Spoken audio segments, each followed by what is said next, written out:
Hello there. Welcome to the Top 8 draft here at Grand Prix Barcelona. I've got Randy Buehler with me in the booth. I'm Marshall Sutcliffe, and as you can see, we've grown accustomed to this kind of looming over Fabrizio Anteri's shoulder, and we're going to be watching him. We've got William Huey Jensen. You see Sean McLaren sitting across from him. This is quite the murderer's row. And the guy the guy on Fabrizio's left, Reed Duke. That's Reed Duke on the left. You even get a glimpse of Brian Bronduin up in the corner there as we move into our Top 8 draft. We're going to be watching Brian Bronduin as well after this, but our live draft, which is happening right now, is going to be Fabrizio Anteri. We've been watching him as one of our featured pros since the beginning of day one of the tournament here, and he has just run it up. Deck, talking about the format. Yep, this is his 10th GP Top 8, and what you see happening right here is these are double face cards being revealed, and this is a part of the live draft experience with Shadows over Innistrad. It does add an interesting and sometimes complicated wrinkle to things where each player has to hold up the double face card so that everybody gets a chance to see who opened what, and then they'll go through and do a normal time draft after that's happened, and off we go. So let's see what Fabrizio has. What is he going to open as far as rares go? I haven't seen anything. There's a Gibbering Fiend. Oh, it was the land back there. So nothing great for him. It looks like he's narrowed it down to a Throttle or a Gibbering Fiend. I mean, I think Solitary Hunter is an option too, especially with the signaling value. Sure. Yeah, that makes a lot of sense as well. Solitary Hunter, solid card. Yeah, you know, solid. Nothing amazing, but pretty solid. Throttle's probably the best card here. It's not a great pack. Yeah, I feel like when it's not a great pack, you want the signal value, and there you go. He takes the double face card, face up. Everybody can see he has taken a green werewolf. So in your mind, Randy, how does that affect what the other players are doing around him? Good booster drafters want to cooperate with their neighbors. They just want to divide up the colors. You pass me my stuff, I'll pass you your stuff. You just want to not be in the same colors as your neighbors. And now, so if you know what the people around you are drafting, that's pure good. Yeah. You should use that information, and it's just going to make your life better. There was a Slayer's Plate in there, I believe. Interesting. Yeah, that's a card that I've been quite impressed by. It's not a cheap equipment to get equipped. Here's the interesting thing, 3 to cast, 3 to equip. What's that? Reed Duke on Fabrizio's left took the Hermit of Natternals. Oh, no. So they just both took first pick werewolves. Interesting. Next to each other. So what is Fabrizio going to take here? I actually like taking the Slayer's Plate here. I found that card to be quite powerful and worth the mana investment that it takes, but it looks like he's got a Howlpack Wolf pulled to the front. I mean, Fabrizio's the one who gets to dictate more what Reed does than Reed does here, right? Yeah, you look. He didn't exactly make a clean pile here. Fabrizio has hint. Trying to make sure people can still see the green card, which is not actually how you're supposed to do it. Yeah, you are in fact supposed to make a pile that can't. Where only one card is visible. Single face down pile. So did he take the wolf there? He took the red wolf. Okay, Howlpack Wolf it is. So Fabrizio knows what he wants to do here. Turn some creatures sideways. There's a veteran Cathar for him here, potentially. Cathar's good, although that wants to be in the Oh, green there's a white Bound deck. by Moonsilver, though. It's an even better white card. Interesting. Yeah, I think he's going to have to take that here and sort of keep his options open. There's no reason to commit to 2 colors after only 2 picks. When you get right. past a 3rd pick Bound by Moonsilver, you just got to be pretty happy about that.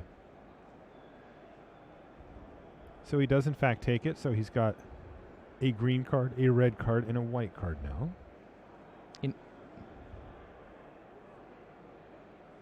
Let's see where this takes Fabrizio going forward.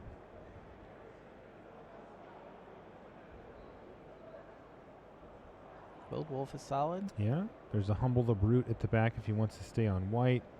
Behold the Beyond, not a super great card here. I don't think that will tempt him to move into black. And once again, another Gibbering Fiend as well. Interesting. I mean, his best card in his pile, actually, he just picked in 3rd. That's the Bound by Moonsilver. Fair. That is better than either of his other 2 cards. So he's going to want to start considering what color goes with that. He takes another red card with the Gibbering Fiend here. Yeah, I think the fact that Reed took that Hermit, I don't know if they both just wound up picking, if the judge called time, you have to make a pick. If neither one of them had committed, they might have just simultaneously committed. Yep. And neither one of them acted fast enough for the other one to read. Because I feel like either one of them, if they knew what the other one was going to do, would have avoided the green card. Especially Reed. Yeah, exactly. I mean, Fabrizio is the one who's going to be passing to Reed in 2 different packs. I know that Fabrizio loves these combat tricks, and he's not afraid True. to take them early. Strength of Arms is Wow. his pick out of this pack. He loves Strength of Arms. He's played it a lot and had a lot of success with it here this weekend as well. So he may settle back into the red-white deck? Yeah, it looks like he's starting to move in that direction. Yeah, there's a nice Vildaran sure. Duelist as well that he can add to the pile. He's also been using Senseless Rage pretty nicely, so I would expect him to take the Duelist here, though.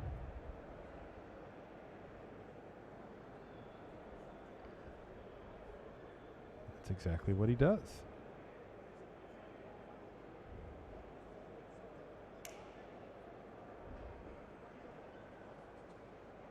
Okay, things are shaping up here.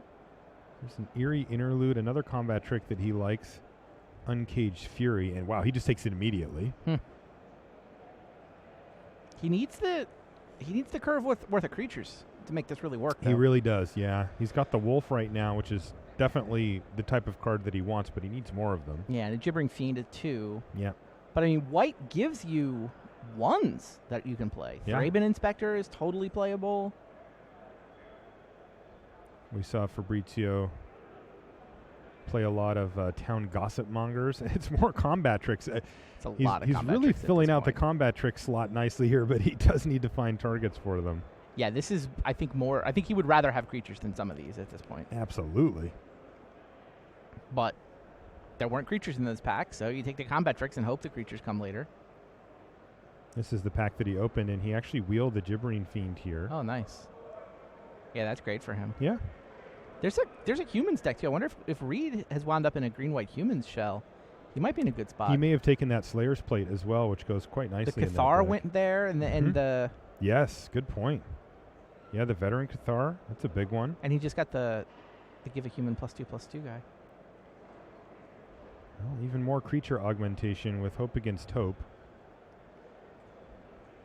Fabrizio definitely stacked up on that type of effect.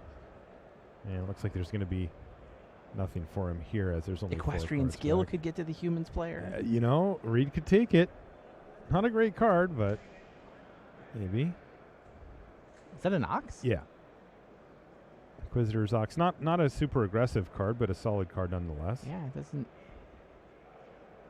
seem like it should still be in the pack with 3 left. Maybe I overrate that card. Yeah, it's not that good. Okay, another combat trick. So Fabrizio really, we saw him immediately veer away from green and not go back, so it doesn't look like that's going to come together. And he's trying to build a deck similar to the one that he played in the first draft today. But again, he had 3 Town Gossip Mongers, 2 Thraben Inspectors. He had the 5/1 drops 5/1 really made drops. that deck hum. Right, and he has 0 of that going on here, though. The 2 second 2s. Gibbering Fiend did help. He has 5 creatures?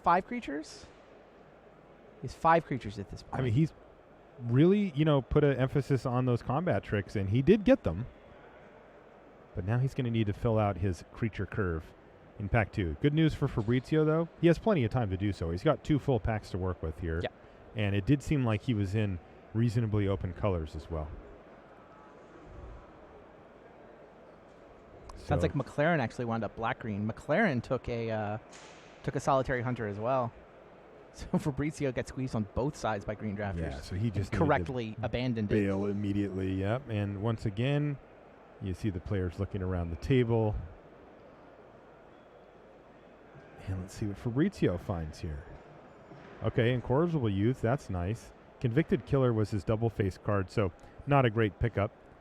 The Incorrigible Youth is quite strong, but right now he's not really actively able to take full advantage of it. I don't think he has any discard outlets yet. Right. And just as a 5-mana spell, it's passable, but not great. He'd really much rather have the lower end of the curve. One card that I wonder if Fabrizio is going to start looking out for here is maybe a Stern Constable? a Stern Constable. Sure. That Yeah. that can actually do some work if he can pick up a few more Madness cards.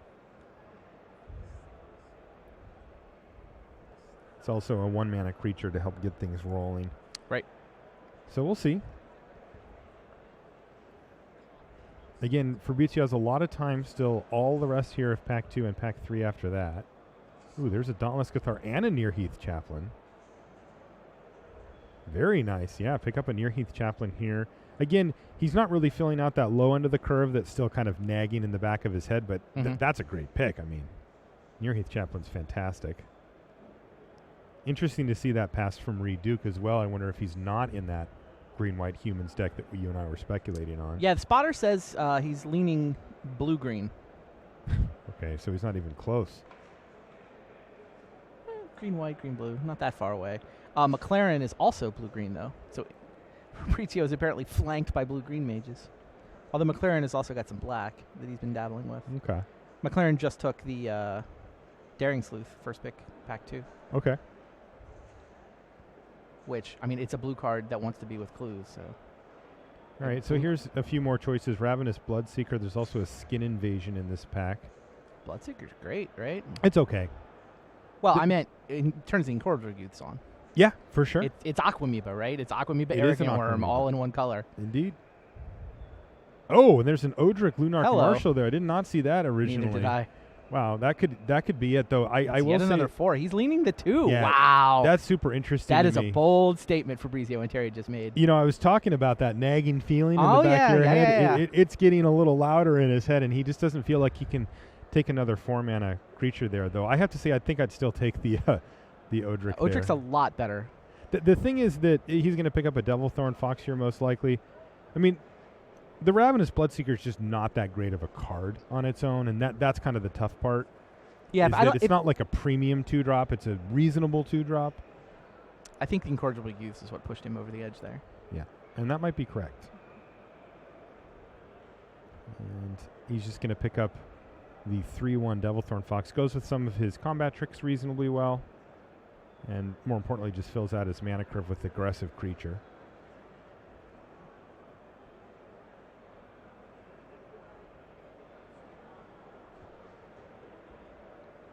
Ooh, there's a nice one. Kessig Forge Master. Pyrehound actually should catch his eye too, just because he's got so many combat tricks. But He plays, I mean, he's still going to have like 15, 16 creatures, right? yeah, for sure. And I think he should take the Forge Master on the strength that it's very good and also 2 mana. Yeah. I like it.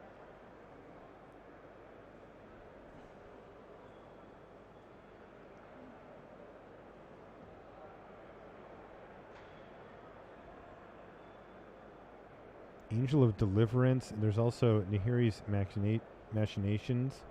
I like Nahiri's Machinations. I do too. Fabrizio did not seem to like it in it the last time we watched him draft a red-white deck. He, in fact, didn't even end up playing it. Right. Yep. He had one in his pile and just He didn't doesn't have like time the card. for He's it. going to take Cat Staff Arsonist. Yeah, he just doesn't like it. I was asking a couple people after that draft, you know, if I was just overvaluing that card, and people seem to think it's pretty good. I think it's pretty good too. Fabrizio not sold on it. Another Howlpack Wolf for him here. That seems great.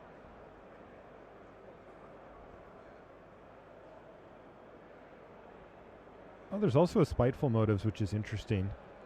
But yeah, I like taking the Wolf here as well. In a beatdown deck, that Howlpack Wolf just does work. Yeah.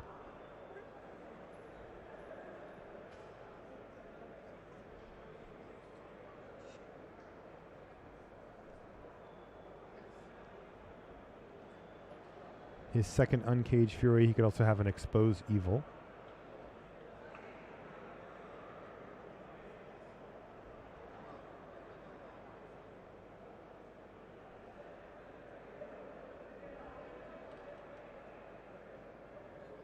Another late Ox. Yeah, an Ember Eye Wolf, if that's what he wants to pick up.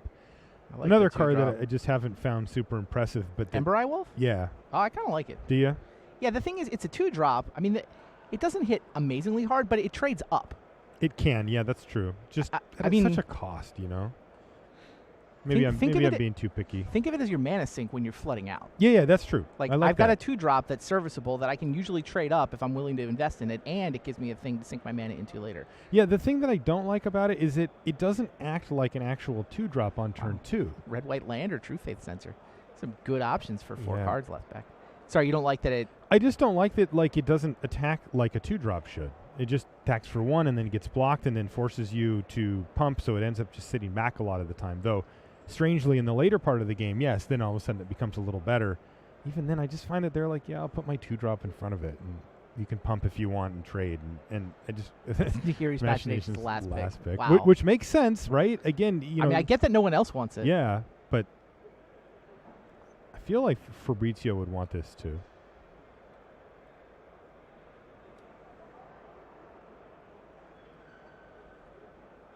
I mean, the other thing the Amber Eye Wolf has going on for it is it's a wolf.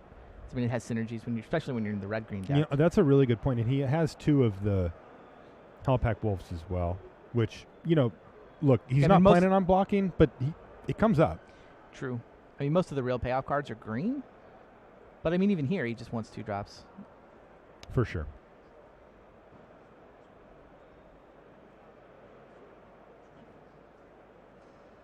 Things are coming together pretty reasonably. Yeah, Look, this deck's fine. Yeah, these aren't like the super high-powered cards that you'd really hope for if you're in his seat, but like his curve's coming together. He's got a game plan. The colors he's in are open, and things are looking pretty good, I think, for Fabrizio. It's funny. I'm thinking about my specific experience with Ember Eye Wolf. Yeah. And like I had Howlpack Resurgence in both of the decks where I've enjoyed it. Well, I like that a lot better. Right. Now you're just like, okay, I attack with 3 mana up. Instead of just pumping once, it's like, okay, how about +1/+1 forever? This is kind of interesting. So Fabrizio's opened 2 double-face cards, so I can't actually see them. But that's Abyssinian Missionaries there on his right in Sean McLaren's hand. So he's very likely to pick up that card here. It's a Gyre Reach Bandit was the red card, and then he has a Autumnal Gloom as well. He's deciding between the Bandit and it looks like a Dauntless Cathar. But having passed that True Faith Sensor just a few picks ago at the end of Pack 2 means that the Missionaries that he's likely to pick up here look a little bit worse. Sure. And that's a very solid card, too. All right, yeah, he's going to go with the red card here. Take the Bandit.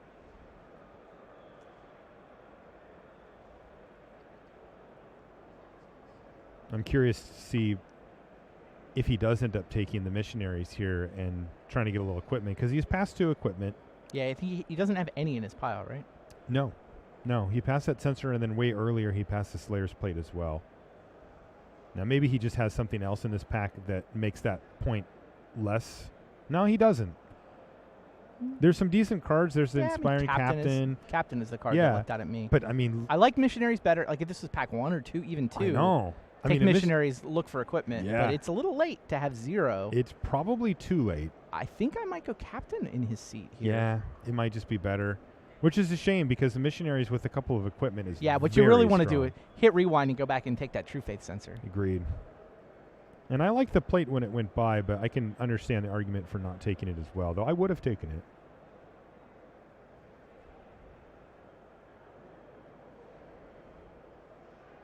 And he, in fact, takes the Captain here, which I think is a totally fine pick. There's another Incorrigible Use. Okay. He may need to just take an Angelic Purge here, though. Probably. He still doesn't have a way to really abuse the Incorrigible Youth. He just has the one discard outlet, and that's not really going to get the job done. And I would assume that he'd like to take the removal spell here, as he's a little light on it. Oh, you're not so fast, my friend. About that. All right. Incorrigible Youth, number 2. It is. Interesting. That is interesting. Now he clearly I'm surprised by that, too, to be honest. Well, it hits really hard. You put that down on turn 3. Those are the crazy fast starts. Yeah, I just don't see that happening for him. That's he needs the more hard enablers. Part. Yeah. Ooh, Flameblade Angel? Flameblade Angel. Hello. I like taking the Flameblade over the Bloodmad Vampire here. Yeah. I can see making curve picks. I'm not super high on Flameblade Angel, but it is quite strong in his deck. And I like having one really strong 6-drop to finish off. Could have had a neglected heirloom if we'd taken the Missionaries. Oh, my. Wow. Yeah, that's insane. All right, he does take the Angel here. I think Angel's better than heirloom anyway. Agree. I mean, given that he's got nothing on the top of his curve. It's exactly the kind of card you do want to put on the top of your aggro red-white curve. Interesting here. He's got a few options. He can take a Cathar's Companion or a Militant Inquisitor. There's also a Magmatic Chasm at the back. He already has one. He does have one? He does have one. Okay, cool. Yeah, I think it's Cathar's Companion. Especially with all the combat tricks that can just randomly give it indestructible. Yeah, and no equipment to pump up the Militant Inquisitor means that that leans that in that direction. But I really do like to have one Magmatic Chasm. Yeah, you're right. If he didn't have one, I think Yeah. that would have been an Another interesting Forge debate. Master? Oh, wow, that's great. That's his second Keswick Forge Master Yes, here. it is. Okay, well, that's really nice. Yeah, he put himself in good colors. Like, he first picked a green card. He's going to take Rush of Adrenaline over Keswick Forge Master. What? Wow, I'm surprised by that. It's been fun to watch, though. Like, he's got an archetype. Oh, in his head. he knows exactly. He's got a plan. Yeah, what he's trying to do. It's just I felt like he had enough combat tricks, and wow, another wolf. That's nice too. A second Forge Master. I mean, that is just a solid little 2-drop. It's also quite good with the combat tricks. What I was expecting him to take. I'm surprised. Yeah. He did not have a Rush of Adrenaline yet. I don't think. Merely strength in numbers, Uncaged Fury, Uncaged Fury. Yeah, Well, I like the colors that McLaren has. That Anteri has put himself in, reacting to McLaren. I think are really the story of this draft from Fabrizio's seat. He abandoned green correctly. Yeah. Got into red and white. They were open, and he's getting rewarded here. Dual shot. He's going to take that over an Unruly Mob. Unruly Mob, not the most aggressive card, so Right. it doesn't really fit his strategy super well.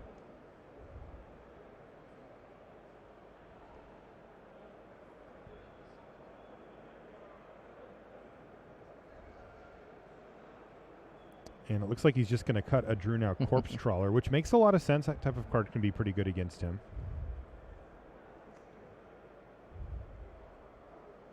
And he could take a Senseless Rage or a Militant Inquisitor, but again, with no equipment to speak of. Inquisitor doesn't look quite as good. He doesn't have that many human synergies either, so.